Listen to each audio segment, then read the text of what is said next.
And we are live. Hi, good evening, everyone. Welcome to Level Up Live. I am Dr. Sharita. I am your host.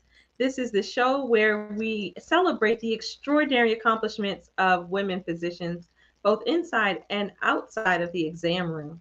I am really excited about tonight's guest. You may recognize her. She was actually one of our first guests back in September. So she's our first repeat guest, and I can't wait to hear and share all the updates with you guys. While we're waiting for people to come on, remember like the video. You want to put your comments if you have questions, put them in the chat. And then if you're watching the replay, hashtag replay. Still put your questions in the chat. I will get them to Dr. Alicia. I am also extremely excited to announce that registration is open as of today for a weekend from me, fall 2023 in Puerto Rico. The dates are November 2nd through November 5th. So mark your calendar, run, don't walk to get registered because this will be a sold out event. I have had so much interest. People have been, texting me, emailing every day. Is it open? Is it open? Is it open? Well, today is the day. www.aweekendforme.com. Go there now and reserve your spot. Okay, and there's some early bird specials that are going on. One of them is absolutely unbelievable, but we'll talk about that at a later time. So here we go. Our guest tonight is, like I said, is no stranger to us. We have with us Dr. Alicia Shelly. She was raised in Atlanta, Georgia. She graduated magna cum laude with a Bachelor of Science from Oakwood University in Huntsville, Alabama. She received her doctorate of medicine from Case Western Reserve University School of Medicine in Cleveland, Ohio. Dr. Shelly completed her internal medicine residency at St. Mary's Medical Center in San Francisco, California. After finishing her residency, Dr. Shelly has been practicing primary care and obesity medicine since 2014. In 2017, she became a diplomate of the American Board of Obesity Medicine. Her interests include obesity medicine, preventive medicine, women's health, diabetes, and hypertension. In 2020, she joined Wellstar Medical Center, Douglasville. She started a weekly podcast and YouTube channel entitled Back on Track, Achieving Healthy Weight Loss, where she discusses how to get back on track and stay on track with your weight loss journey. She has spoken for numerous local and national organizations, including the Obesity Medicine Association and the Georgia chapter of the American Society of Metabolic and Bariatric Surgeons. She has been featured on CNN, Fox 5 News, Bruce St. James Radio Show, Upscale Magazine, and Shape.com. She was named an honoree of the 2021 Atlanta Business Chronicles 40 Under 40 Award. She also is a collaborating author for the Made for More physician entrepreneurs who live life and practice medicine on their own terms. Welcome back, Dr. Alicia. Welcome back. Thank you so much for having me. I'm so glad to be here. I'm glad to have you. You look well. Things are good, huh? Yes. Things are really good. I can't complain. Excellent. So, because you're our first repeat guest, usually I have folks go through their journey through medicine. Why don't we do like a really abbreviated version just for those who maybe don't know you so well, maybe missed the first one.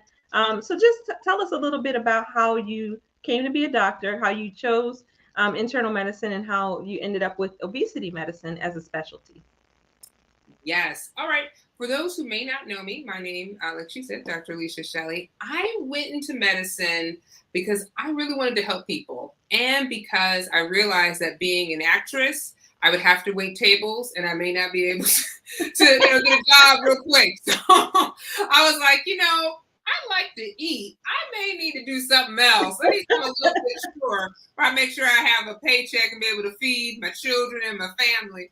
So and then I realized I just had this passion to really help people, and I loved kind of how medicine was just, how can I say it? Like, there's just a cerebral part of medicine where it's not just only you're helping people, but you're thinking through their problems or different symptoms. You're coming up with a solution and a treatment plan. And so I love just kind of the thinking and how we can be able to change people's people's health trajectory. So that's one of the reasons why I went into medicine. After I actually, if you ask anybody, I was going to do OBGYN, but then I went through labor and delivery, and I was like, so this was great. And I think I enjoy women's health, but more primary care. So I love that connection with my patients. So I went into internal medicine. After being an attending for several years, I realized that not only do I love internal medicine, but I love obesity medicine. And I have struggled with my weight since a childhood. And so it was kind of nice to be able to learn and to be able to help people in that regard. And so I actually took this certification test to be a diplomat of the American Board of Obesity Medicine. And so I've been that for the last, I would say 3 years. No, 4 years, 3 to 4 years, depending on where we are. Yeah, around there. You know, after COVID, everything is just like, well, it was before COVID. Like exactly. That's how long it was, you know. So, but it was before COVID. So, but that's the one thing. And so I had the opportunity to be able to help people, to see people thrive, to see people be able to get back their life, that energy, and by having a healthier life. Mm-hmm. Okay. So now, when we last talked with you, you were preparing for an Ironman competition. And I was so impressed by that because you told us about how you'd gone from pretty much not being an exerciser to, at the time I met you, running marathons, and then you were striving for an Ironman. Now, just to give you guys a little bit of context, I met Dr. Alicia at a retreat, actually, and the first thing she talked about was how she was training for this marathon and she had just run 26 miles. Now, mind you, I had breakfast and, just walked on the beach for a minute, and she had already run 26 miles in the day. So I was already impressed. But anyway, tell us what happened with that Ironman. How did that go? Yeah. And the funny thing, I was running in areas where there was alligators and I didn't know it. So apparently I'm very not only resourceful, but courageous at the same time. Yes. So, the funny thing was my first Ironman, and I attempted Ironman Chattanooga. And what I would say is that I did not finish. And it wasn't like I didn't finish because my body fell out or mentally I wasn't ready. No, I didn't finish because my bike had 2 flat tires. And the sad thing was, the Holy Ghost was telling me to go get a second tire, but I'm like, why would I need 2 tires? I've only had 1 flat tire. And if I just, I normally wouldn't have 2 flat tires in a race. No, sure. This one had 2 flat tires. And the reason why was because it had rained cat and dogs. Like it was pouring down raining. And so sometimes you get a lot of the pebbles that kind of come up during the rain, and it was just piercing the bikes. And so it wasn't just me who had multiple flats. One lady had 4 flat tires. Wow. And what happened was that where I had my flat tire was not close to where the mechanic was. So they probably had one mechanic going and just changing flat tires. But because I was so far away from them, they weren't able to get to me. It was going to be 30 minutes and then I would have missed my time. So I was beyond sad. Let me just put it like that, beyond sad. But I realized that, you know what, it's not the end of the world. Right. And so actually, even after that, I was like, well, I'm not going to quit. And so I ended up doing an Ironman half in December. And I wish I had not thought about that. I was in checkout mode, but we finished that Ironman half in Florida in December. And it was like, okay, great. Like I can do this. And so for the last 6 months, I've been training now for Ironman Maryland in September. So we're doing Ironman Maryland. Mm-hmm. I didn't know that. So where in Maryland? Because I'm in Maryland. Maybe I can come and cheer you on.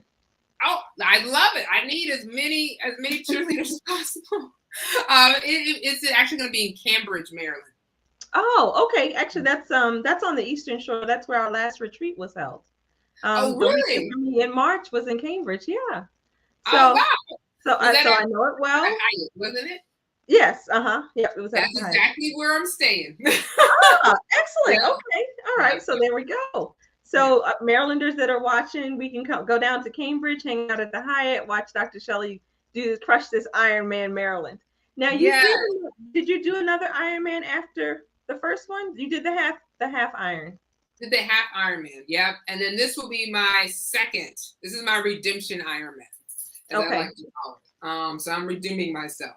Because now I'm gonna have like 3 flat tires, like three spare changes of tires. Like we are not playing around this time. Right. Because you want it to be, if you don't finish, you want it to be for some other reason, not something fixable. Technically fixable. Yeah, something that I could like, oh, maybe I got a bad cramp or I got it like, Yeah. but not something that I couldn't change. But such is life. In life, there are going to be things you can't change, so you just have to be able to roll with the punches. Yeah. So I always get a lot from you about mindset. So tell me some of what needed to happen. What's the coaching that you gave yourself to be able to kind of get back up again after that the Ironman Chattanooga? How did you get inspired to do that that half Ironman? Sign up for this Ironman that's upcoming in September. What did you have to do to get yourself prepared mentally for that? Well, I'm not gonna lie to you. I was very bummed. It took all of me to not cry, like on there and be like having like a total tantrum, like a 3-year-old, where I'm like, no, no. I was just kind of like trying to hold my composure. Well, I mean, you worked so hard. I can understand that. I worked hard for a whole year training. And so, and what I realized, and then I almost cried when I saw my mom because she was like, wanting to give me a hug. And then in the background, I could hear, "You are an Ironman," as people were going across the finish. And I'm like, this is not okay. Let's get out of here. Yeah. But, after it took a couple days to kind of reflect and kind of see, even though I didn't necessarily finish the actual bike, I actually did a great swim. And so the fact that I was able, and that was the one area that I was worried about because I'm not a great swimmer. I started Ironman as a marathoner and as a runner. And so I realized if I can just get to the run mentally, I can just push through it because I've done it before. Right. But I had to just kind of remind myself of my why and why I was doing it. So that was the biggest thing. So after I took a couple days to have a pity party, and then kind of tell people, because that's the other thing. I was embarrassed a little bit because I told everybody and their mama that I'm doing Ironman Chattanooga. And so to be like, I don't have a medal. I didn't finish is difficult. But after I got over myself, because sometimes it's just you, right? No one else cares. People were just like, "Hey, I'm sorry that happened." Right, sure. And we're rooting you on. And so I had to go back to why I wanted to do it. Why was it so important for me to do it? And once I found my why, and for me, it's the challenge of it all. To be in my mind, when I think of the Ironman, I think of the fittest of the fit, you're running, you're swimming, you're biking, and you've gotten your body to that point. And so for me, that challenge of being an Ironman is, something that I never would have dreamed of. And I'm one of these people, but if I say I can't do it, usually, depending on what it is, like I can't sing, but I still try to sing. so I'm going to try to do it. So, whenever I tell myself I can't do it, I'm going to try to do it. And so, but just remembering why I wanted to do it was the biggest key. And then trying to come up with a plan on what to do. And that's when I came up with doing the Ironman half in Florida. Okay. Because I had a lot of energy left. Like they train you to a point so that you're used to being kind of your body's ragged and tired, and then they give you like 2 weeks where you're still exercising, but it's not as much. So you kind of pull all this energy. So the day of, you're ready to go.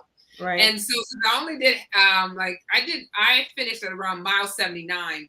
And so it was 116 miles. So I literally had a good 3 miles to go. So I was over halfway. Right, sure. But I just looked at it as, hey, so I had a lot of energy was my point. So I was like, let's do the Ironman half. And that was good. I finished that one. That was a good, nice kind of coming back into it, getting your confidence up. And Now, so, well, had you done an Ironman half before? oh, I did, but yeah, Okay. I needed something to lick my wounds. Sure. No. I just I wanted to be clear. I wanted to know if you had gone straight from marathon into Ironman, a full Ironman. Oh, no. I had done, and actually, I started off triathlon with a super sprint, which is a very low distance, then went to a sprint, Olympic triathlon, and then the Ironman half. Mm. So in in 1 year. Okay. When I wrote it down, I'd done like 17 races in a year. I Wow. remember my friends were like, every weekend you're doing something. I was like, I know. My freaking fire miles are high. So you mentioned the importance of keeping your why in mind. So tell us what is your why? I know you mentioned the Ironman being the fittest of the fittest, but at the core of you, what is it that drives you to do this? And what is it that drove you to get off the couch to start running in the first place? What is that thing? Because so many of us struggle to find that inspiration. I would say for me, it is so it's how I feel with the training. So I even though I may go to the gym, I get bored quickly. And so one way how I can stay fit is by training. And so I found that when I started training for a marathon, I loved it. I didn't quite love the marathon. Like I was really nervous the day of. But the training up to the marathon, that actually, where I had to like show up every week, I had to make sure I was eating properly. I had to make sure I had my nutrition. I love that part. It helped me to stay active. I felt better. I felt more energized. But it wasn't until, but with the Ironman training, like that was a totally different ballgame. Like you're trying to master three different sports. Sure. And so I love just kind of how it made me feel and how it kept me in shape. I think I was in the best shape of my life last year, September. I was like, oh my gosh, this is great. And so how I try to stay active is different challenges because I wouldn't consider myself like one of those competitive people, but I'm competitive. Like maybe under the radar type of competitive. Like competitive with other people or more competing against yourself? I would say competing against myself. Because for me, it doesn't matter if I didn't win the race. As long as I crossed the finish line, I'm good. I got my medal. I got my time. I did it. And so now I can brag about that. But it's not really about me trying to beat the next person. Now, these lessons that you've learned from training for the Ironman and the marathoning and all those things, how do you apply that to the work that you do with your patients? So as an obesity medicine specialist, I have an opportunity to meet people at different periods of their time, periods of their life. Some people are like just getting over, being not isolated, but I had one lady today who had surgery, had a death in her family. And so she had gained back a significant amount of weight that she had lost. And so she wasn't in a great emotional place. Sure. And so I have an opportunity to meet her and not necessarily share my story, but being able to encourage her that she can keep moving forward. And so the other thing I was, and then I see people who are feeling the best of their life, where I saw a guy who, when he first came to me, he weighed 770 pounds. Wow. 770 pounds. And now he's like 498. So over a course of 6 months, we've been able to work with him and he's been able to lose weight. And when he came in, he's like, I feel so much better. I can move better. Yeah, my knee still hurts, but I'm doing so much better. And so it's been a miracle. It's been a miracle for him. And so you see people at different stages in their walks, as far as their health walk, and you have that opportunity to encourage them to keep moving forward and to be that accountability. To be that person who's like, hey, I see this is what you're doing. How can we make this better? How can we keep moving forward? How can I best support you? So to be that support system. And so the one thing I would say about Ironman is that people are very supportive. It's a very supportive community. When I had my first flat, one of the guys stopped and actually tried and helped me. Oh, wow. and he's riding his bike to finish the race as well. Right, So, exactly. Right. But the fact that he stopped just kind of shows you just the generosity and just the kindness that you have in your fellow residents. Now, you always have the people who are arrogant, they're always there. Right, everywhere, right? They're everywhere. But most people, I would say, are very kind and very encouraging. People that just see you and they're like, hey, good job. It's just encouraging. And so I see that as my role as well. I mean, yes, I'm helping with treatment. Yes, we're trying to come up with a strategy, but then also to encourage. I didn't realize this, but a lot of times, sometimes when people come to see me, it can be very stressful. It can be very overwhelming. And you don't know me, right? I may smile in that picture that you see online, but what if I'm really mean in the room, And so to be able to give that, not necessarily that grace, but to give that kindness back is kind of how Ironman helps me with my patients. Yeah. And I would think too that having struggled with your own weight and having yourself been where they are to an extent, that it gives you a certain level of empathy and understanding that they don't necessarily get from every, obesity medicine specialist.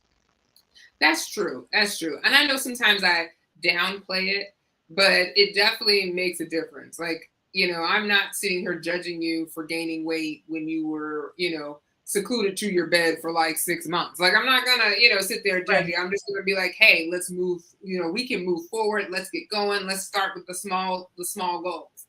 And, but it definitely, I think it plays a role. I should probably tell my patients more frequently, but about my story. But sometimes I kind of want it to be about them and about where they are. And I don't want them to feel uncomfortable maybe sharing with me because they're like, well, you did it, so maybe I shouldn't complain or maybe I shouldn't bring it up to you, So, but I've been always meaning to put my story in the actual exam room, so while they're waiting, they can read it. But I hadn't remembered to do it at all. I think that's a great idea, though, because I think that it makes patients feel, a level of trust and a level of camaraderie, even, because they say, okay, she understands, she's been there. Mm-hmm. She knows what I'm going through, as opposed to, because, honestly, if they see you now and they see you so fit, they may think you know nothing about nothing about their struggle. What does she know? What is she talking about? She's never struggled with her weight. Look at her. And so if they actually know your story, then I would think it would be a real inspiration to them. Oh, you're right. You're absolutely right. It probably, and you're right. It would be an inspiration, and I just have to sit down and write it out. How it's one of those things that actually do, because it probably will help people who may not feel comfortable or where I'm talking feel like I don't know what I'm talking about. Right. But I still struggle. I very struggle with my weight. I still am on the scale. I'm still trying to eat right and continue to be physically active. So I put these challenges in my way so that I can stay active, because knowing me, I would slack off and not be active. Because even after that Ironman, my coach gave me 2 weeks off. I took 3. So I need I need to be serious about my life. So now your podcast is called Back on Track. Why did you choose Back on Track, and how do you help people to get so back on track? I'm going to back up a little bit. Back on track implies that you got off track. So, so tell us about Back on Track. So the reason why I named it that was because for me in my life, when I look over it so far, I see where I was heavy as a child, lost weight, gained weight, lost weight, gained weight, lost weight. And then there were just some times when life just got in the way, and it made it hard for me to be able to it made it so much easier for me to be able to gain the weight. And so when I found the last time that I had I like to call it maybe just a fat flare, where I just gained a good 20 pounds it wasn't out of nowhere, but it just seemed like it was out of nowhere. I looked up 3 months later and I was like, wait a minute, Why couldn't Yeah. I get in my clothes? So it kind of crept up into my psyche. And so there are many people that have that same story where it just seems like the weight is just fluctuating up and down. And so I talk about back on track because it's to help people with kind of not only getting on track, but staying on track with their weight, having a plan and how you maintain your weight after you lose it, which is important as well. So that's why I named it that, because at this age, it's bound to come up and down, up and down. Now, there's always people who don't necessarily have that story, but they can listen to it too. It's Right. information that all people can listen to. Okay. So now, when we talked before, you were doing coaching in addition to seeing your patients. Are you still coaching? So not at the moment. I'm not coaching currently. I have actually transitioned into speaking. So now I do different speaking engagements on talking about obesity medicine, talking about bariatric surgery and weight regain after bariatric surgery. Also, I help do workshops, wellness workshops, to help people with having that overall wellness and health. Not just losing weight, but how can we overall be healthy and live longer? Because that's what this is all about. Right. The purpose of losing weight is not just to look good. The purpose of losing weight is so that I can live long enough and then Right. live a high quality of life. So just having that health, being more healthy. So, because there are people who are thin that aren't healthy. So, Right. Right. so it's like Absolutely. how we can be able to maintain that. So right now, that's what I'm doing. So I transitioned from coaching to being a speaker, and it's been pretty rewarding. Like you mentioned, had the opportunity to speak about a new medication, Manjaro and Wegovy on CNN and our local Fox 5 in Atlanta. And so it's an honor to be able to speak and just speak to the people who are out there and hopefully give people some encouragement. So I saw a story in the news. I don't know, you may have seen it this past week about Lisa Marie Presley, and they were talking about her cause of death. Apparently, she had bariatric surgery in the past and had a bowel obstruction. But the article that I saw, they were postulating that perhaps she had also been on Ozempic. Now, again, he was just like speculating. He had no proof that she was on Ozempic. But what are your thoughts on people who have had bariatric surgery and then use those types of medications? Does it put them at increased risk for these kinds of things? Because I think for me that story was pretty concerning. To if I'm a layperson looking at the story, I'm concerned. Yeah. And I think you point out the point is that we don't know whether that was something she was on. But when we look at complications, and I don't know when, there's a couple things we don't know. Number one, we don't know how long it's been since she had bariatric surgery and when she, passed away. I don't know that information. And nor do we know kind of if she died from a bowel obstruction, kind of what led to that. Right. So, Sure. so there's a lot of things we don't know. But the question you asked me was how, after bariatric surgery, how do these new medications, these GLP-1s, help? And so what literature has shown, we need more literature looking at the more newer medications like Wegovy, Manjaro, or tirzepatide, and semaglutide. We don't have that information yet. However, we do have a study looking at liraglutide, which is Saxenda, in patients who were able to get that after bariatric surgery. And what that study shows is that, number one, especially for those people who have regained.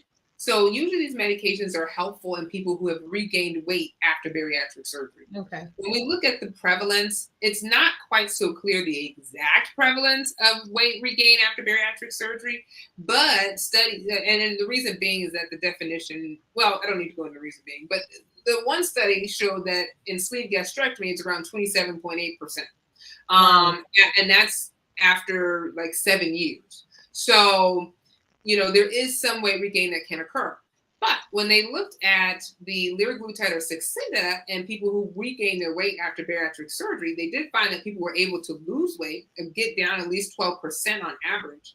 But they didn't see any type of increased adverse reactions. Okay. So, you know, so I can't necessarily say that her bowel obstruction was due to Ozempic. Now, for those who aren't aware, Ozempic actually slows down the gut so that you're not as hungry. It increases a hormone in your body, which causes you not to feel as hungry. You feel full and you have a little bit more wellness, but it targets the gut hormones. And so it's helpful because you kind of, as one patient would say, it kind of decreases the food noise, that noise that tells you you're hungry when you're not. You know, so it makes it easier for you to withstand cravings and things of that nature.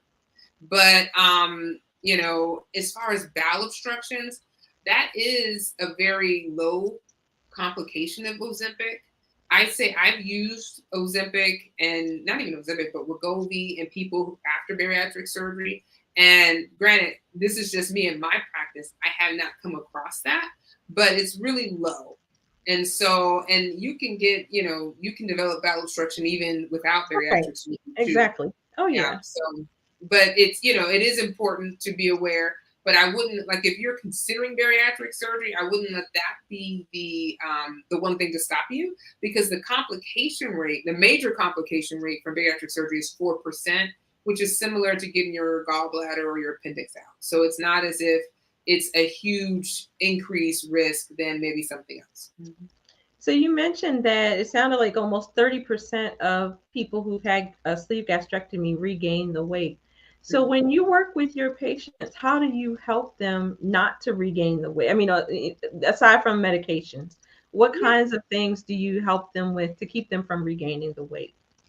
Oh, yeah. So what I try to do is, number one, we try to do a multidisciplinary approach. If they notice that their weight is starting to trickle up, then what I do is I have them see our dietitian. See our exercise physiologist. We kind of go back to the basics. How can we optimize what they're already doing? Most people will tell you, I know what I need to do. I just need to do it.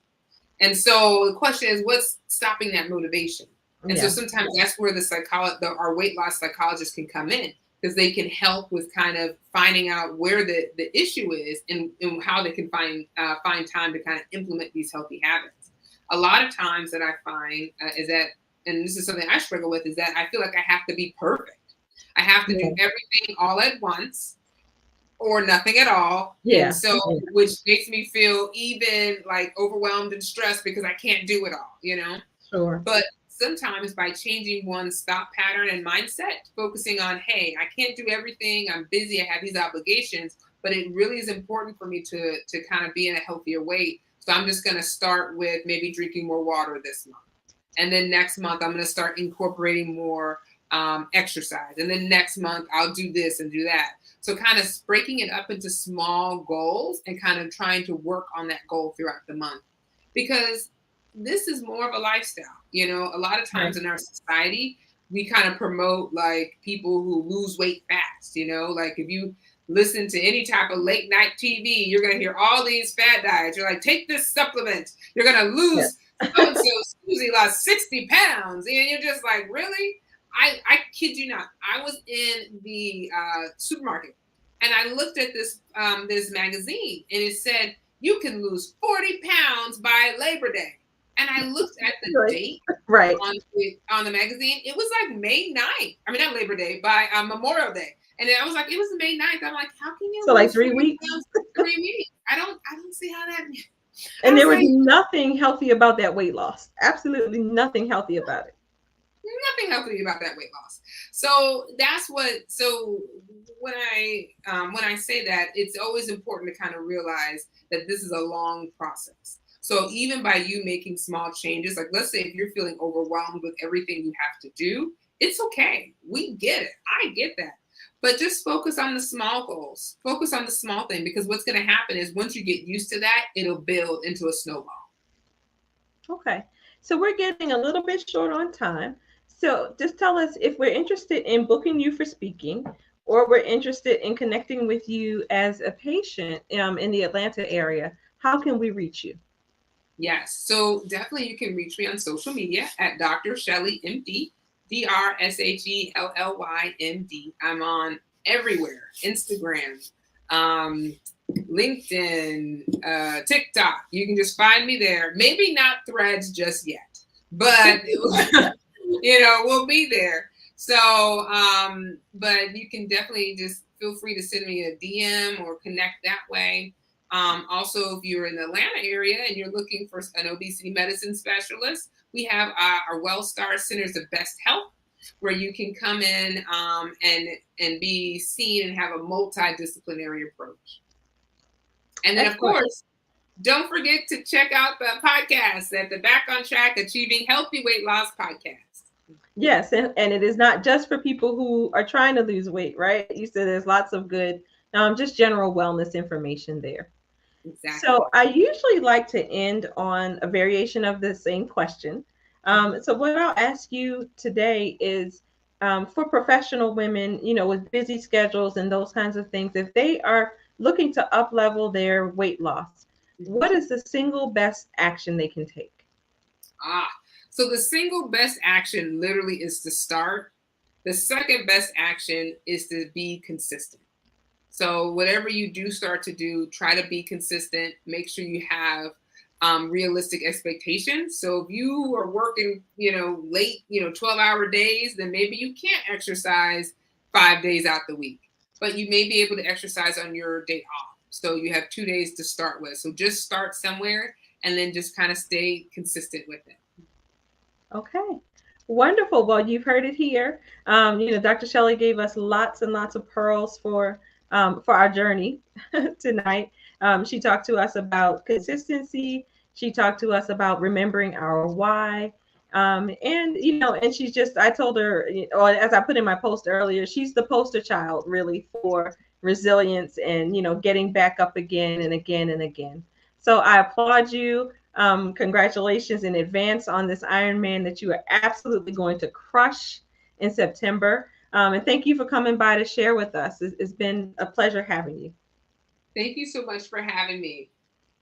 So that's it for tonight, guys. I will see you again next week. Again, registration is open for A Weekend for Me, www.aweekendforme.com. Secure your spot today because we are only admitting 25 people. So it's going to be restricted to the first 25. So get your spot today. Take care. Have a great night. Bye-bye.